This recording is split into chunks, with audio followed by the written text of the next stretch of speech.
বাংলাদেশের ইকোনমি, বাংলাদেশের ডেভেলপমেন্টের ব্যাকবোন তৈরি করেছিল দুই সামরিক শাসক, সেটা জেনারেল এরশাদ এবং শহীদ প্রেসিডেন্ট জিয়াউর রহমান। কারণ আমি অতীতে কী ধরনের কথা বলেছি, আন্দোলন সংগ্রাম করেছি, আমার অবদান এটা দেশের মানুষ জানে।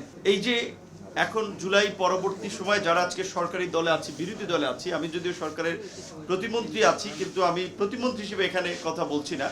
এবং এই প্রোগ্রামে আসার আগে আমি একটু চিন্তা ভাবনা করে আসছি, কারণ এই প্রোগ্রামে আসলে কথা বললে এই লাইনটা তো আমার যে সরকারের পক্ষে হবে সেটা না। এইটা নিয়ে আমি অতীতে কথা বলেছি, আমি সেই অবস্থান থেকেই কথা বলতে চাই। কারণ আমি অতীতে কী ধরনের কথা বলেছি, আন্দোলন সংগ্রাম করেছি, আমার অবদান এটা দেশের মানুষ জানে।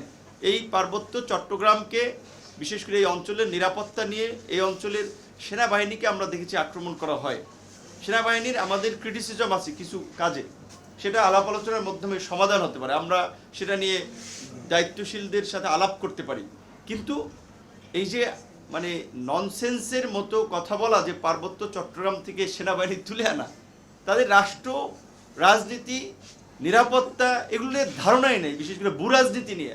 এবং বাংলাদেশের জন্ম এবং আজকে পর্যন্ত বাংলাদেশ জিও পলিটিক্যালি কোন টেনশনকে সে সবসময় মোকাবেলা করে আসছে। সরকারে যারা থাকে, আমি সরকারে ছিলাম না, কিন্তু কিছুটা অভিজ্ঞতা আছে, একটু বুঝতে পারি বিভিন্ন অভিজ্ঞ লোকজনের সাথে কথা বলে।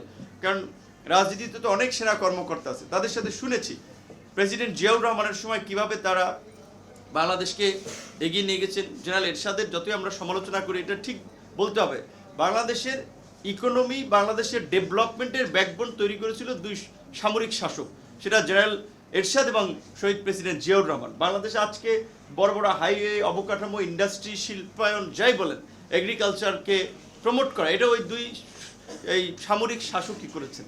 শুনতে খারাপ হলেও এটা বাস্তব, কারণ আমরা সামরিক শাসন চাই না, সামরিক বাহিনীকে তো আমরা চাই না যে রাষ্ট্র তারা পরিচালনা করবে। বাংলাদেশ একটা ডেমোক্রেটিক রাষ্ট্র, গণতান্ত্রিকভাবে পরিচালিত করবে।